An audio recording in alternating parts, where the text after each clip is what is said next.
serious, with serious consequences. Even on a first DUI in Alabama, you can be sentenced to up to 1 year in jail. You can also be fined $600 to $2,100 and pay court costs anywhere from $200 to $300 up to $600. You can also have your license suspended for 90 days or revoked for a year depending on the circumstances. And you can also be required to install an ignition interlock device on your vehicle if you meet certain criteria. And you could be required to attend the court referral program as well. We understand how you feel. We've represented 1,000+ people on DUIs and have handled thousands of cases throughout the state of Alabama. We know that you're scared. We know that you're anxious. We know that it is very, very difficult to decide which attorney to hire to represent you. The one thing that you need to know is that you definitely need an attorney to help you through the web of pitfalls that are out there, because DUI defense is very complicated if it's done correctly. It's just hard to know for you as a layperson exactly who to hire, or if what someone on the phone with you or who is conversing with you is giving you the correct information. There's some criteria that I suggest that you go through, and this, I believe, will help you in determining whether you're hiring somebody who is a DUI attorney rather than simply some attorney out there who will take your DUI if you hire them and pay them the nominal fee that they are going to charge. The first thing that I think that you should ask is whether the attorney is a member of the National College for DUI Defense.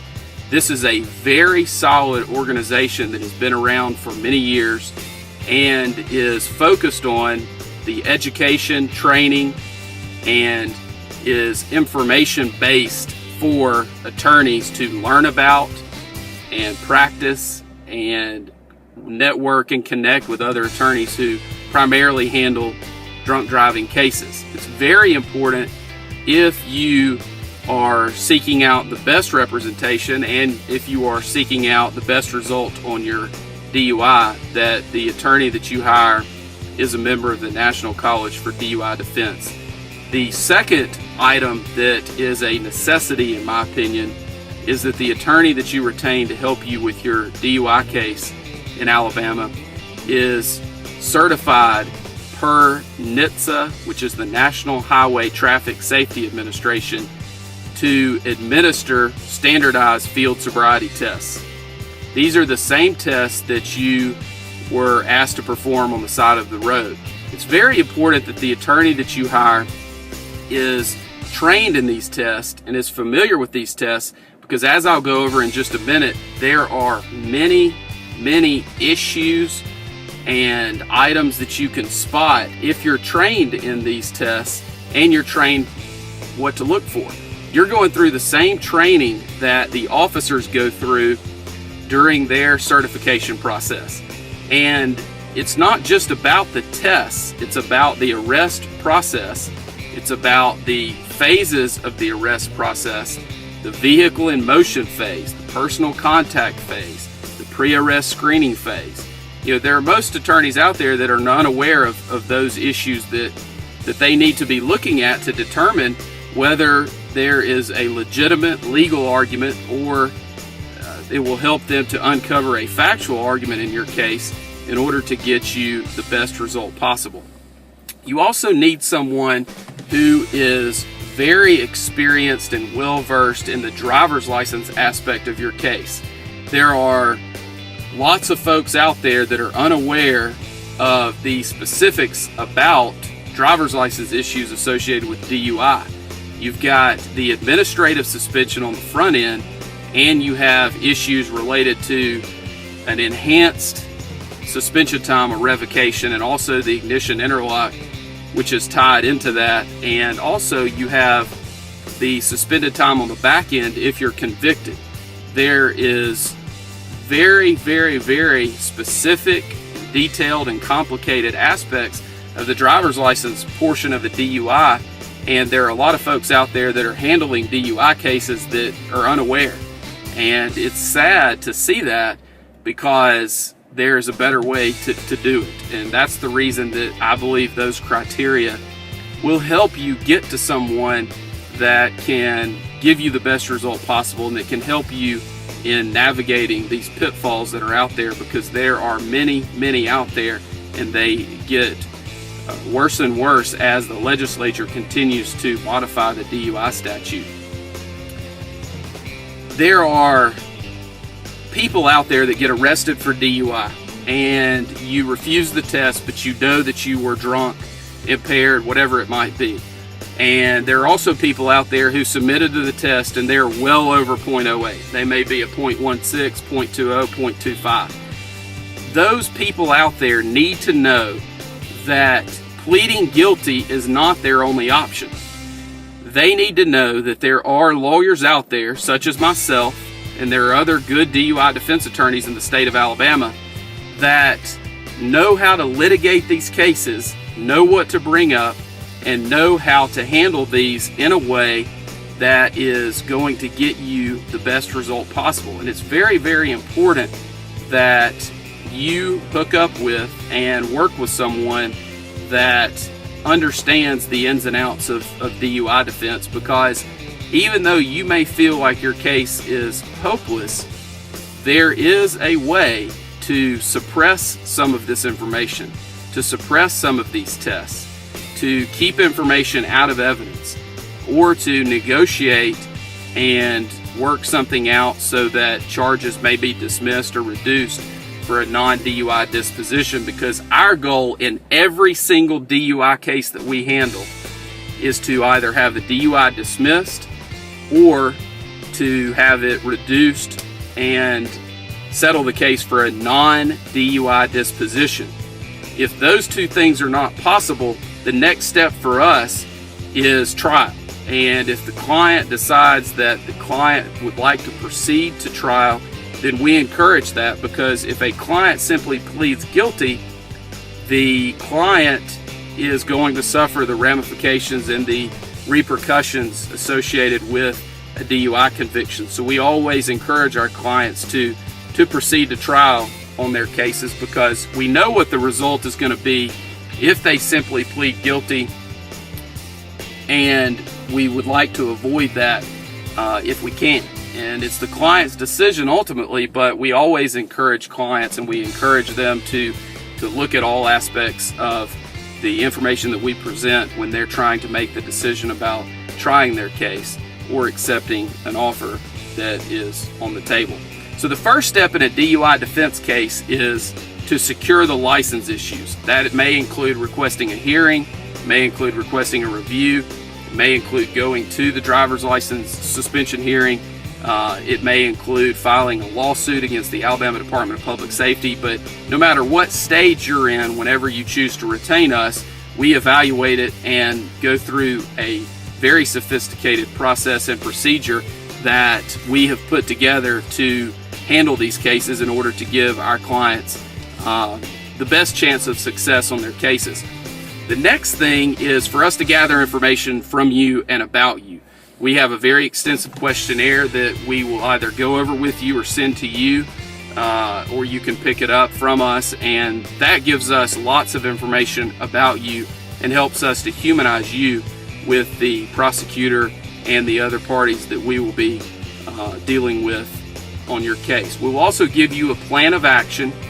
A lot of people get worried because they feel like they're not doing anything to help their case, and we'll give you a plan of action and things that you can focus on, and we'll counsel you not to worry about your case or worry about the outcome, but let's focus on the process. Let's focus on what you can do today to help you as a person, but also to help you with your case. And that's one of the things that we feel like separates us from other folks that are out there, because we will give you a plan of action and go over with you the things that we feel like you should do to help us help you. And it gives folks a lot of comfort in doing those things, and those things always help and they never hurt, and we feel like it's important for you to take the action steps that that we give you. The next step that we go through is we'll file documents with the court, and we get to choose what documents those are. We'll file a notice of appearance, usually a motion to continue, and we may also file other documents at that time as well. Depending on where we are, we will then decide at what point in time we need to file discovery motions, and we look at those based on a court-by-court basis and also a case-by-case basis, depending on what the issues are and depending on whether that may help our case at that point or might hurt the case. And of course, we don't want to do anything that could be detrimental to your case at that time. At that point, we begin prepping for the initial appearance, and that includes putting everything in an order that is accessible and collecting documents and other items that you have completed. And then we begin, of course, moving towards that first court date, whenever that might be, whether it's on the initial court date or usually the case would be continued at some point. After that, we begin the evaluation process of your case. We look at every single aspect of DUI defense in order to give you the best result possible. We look at any defense that might be available that is out there. If there was an accident, most people think that an accident case, they think this: I had an accident, I was impaired, I'm guilty, I need to plead guilty. And that could not be further from the truth. Accident cases are very, very tough for the prosecution, and there are a lot of folks out there handling DUI cases that are unaware of that. They just don't know the ins and outs of the accident issues in a DUI case. The other issues that we look at are actual physical control. Were you in actual physical control of the vehicle? Were you sitting in a parking lot? Where were the keys? Was the vehicle operable? Those are things that we need to look at in every single one of our cases that involve those issues. We also look at the private property DUI issues. We also look at anonymous tip issues. There's been some recent cases that have come out that are not good for the defense on those type issues. However, there are still arguments that can be made, and there's still a burden that we feel like the prosecution must meet anytime there's an anonymous tip issue on a DUI case. We also look at issues about whether you were asleep at the wheel, whether there were passengers, whether there are other issues associated with actual physical control, whether you're on private property.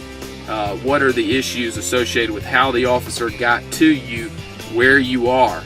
We have a lot of cases where people pull over and they're asleep in a mall parking lot at night, and we want to know all of the facts associated with those aspects so that we can make sure that the arrest process was done properly by the officer. We also look very carefully at whether there was a blood test performed.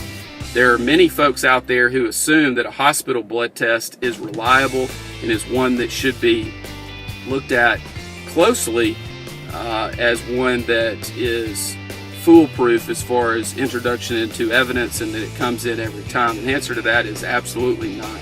The hospital blood testing process for blood alcohol content is definitely not something that is or should be relied upon, because the testing is not valid, it's not scientifically reliable, and should not be admitted into evidence in our opinion. We also look at the process that a state trooper may have had blood drawn at the hospital provided to him, and he uses the blood kit and sends it to Alabama Department of Forensic Sciences in order to have the blood tested there. Those tests are much more accurate, we feel like, but there are still many processes and procedures such as chain of evidence and other items that must be followed very closely in order for that to come into evidence and be reliable. We also look at any issues that are associated with your case related to the Draeger breath test and any issues that come up there, whether it's the 20-minute deprivation period, whether you may have had mouth alcohol, whether you burped or belched during the 20 minutes prior to the test. There are implied consent issues where you provided proper implied consent warnings associated with the suspension of your license if you choose to refuse the test. And all those are issues collectively that we look at when determining whether a breath test that you submitted to and that ultimately provided a result that was printed on a certificate of breath alcohol analysis, and whether that should come into evidence under the rules of evidence or under the statutory guidelines that must be strictly complied with under Alabama case law in order to just come into evidence without them having to go through the normal process for scientific evidence to get that into the evidence of the case, whether in front of a judge or in front of a jury. We also look at whether the stop of your vehicle or the initial encounter with you was done in a way that is legal and that is constitutional. It's very important to look at that, because if there was no reasonable suspicion of violation of the law, then the officer should not have pulled you over. And if we can prove that, then we can likely have all evidence that may be admitted or that was collected against you suppressed. And if that's the case, then we would win the case based on the state or the city not being able to prove their case. We also look at all of the medical defenses available, whether you have GERD, whether you have dentures and there was alcohol that was collected within the dentures, whether you had recent dental work done. There are a lot of medical issues, whether you have diabetes. There are many medical issues that come up, and we always go through that and make sure that those defenses don't apply. And if they do apply, then we work those up and make sure that we have gone through them properly with you and presented those defenses on your behalf. We also look at the UTTC, which is the traffic ticket, the complaint against you, to make sure that there are no issues related to that as well, such as municipal ordinance issues, if there are issues related to the code sections cited, whether it's proper, and whether they have your proper information on the UTTC or not. We also go through and determine whether you requested an independent test, and if that was handled properly. We look at any roadblock issues that may come up, if a roadblock was the cause of the initial encounter. And we also look at whether you have any prior DUI offenses and whether we can exclude those, and whether the city or the state has the necessary evidence related to those priors to be able to use those through the negotiation process or through the trial and sentencing process if it gets to that point. The next thing that we look at, and a very important aspect of the case, is the Standardized Field Sobriety Test. And I am certified as an instructor in field sobriety testing and also as the administrator of the test. And going through that process and reviewing hopefully a videotape, definitely the trooper or the city officer's notes related to the field sobriety testing, the process that they have to go through in order to come to a decision to arrest you for DUI is one that has to be followed closely, because otherwise they are simply going through the motions and not doing it properly and arresting you not based on sound evidence or based on logical conclusions from their observations, but just running through the motions so that they can get to an arrest at the end. We want to make sure that that is not happening and that things are not being done that are in violation of your rights and in a way that is not standardized. We want to make sure they gave you the proper instructions, make sure that they look for the proper clues, make sure that they scored the test correctly. It's very important that those items are looked at closely, because otherwise you're giving up some of the aspects of your case that could be litigated and ultimately tried if needed. The other options that we look at after we've gone through the full analysis and talked to the client about every aspect related to their DUIs, we determine if there are any triable issues in the case and how likely it is that we would succeed on those issues. And then we go through the process with the client so that the client gets to decide with our guidance how to proceed in the case, whether to settle the case for a non-DUI disposition, if that is an option, or whether to proceed to trial, if that is what the client chooses, or to accept whatever offer is out there, and that is usually against our advice depending on what the tribal issues are that come up. And in any DUI case, if you have the knowledge and the experience to go through and review every aspect of the case and every defense that might be available, there are always issues that can be brought up related to a DUI case because they are so complicated and they require so many steps in going through the process. So it's very important that the case is looked at with eyes that have the experience and the knowledge to get you the best result possible. It's very important. We've handled 1,000 plus DUI cases. We've resolved 5,000 or more charges throughout the state of Alabama, and we can help you with your case. All you have to do is let us know and call our office, and we will be glad to talk to you and discuss your case with you at no charge, because we believe that you have a right to speak to any lawyer that you choose without having to pay an initial consultation fee in order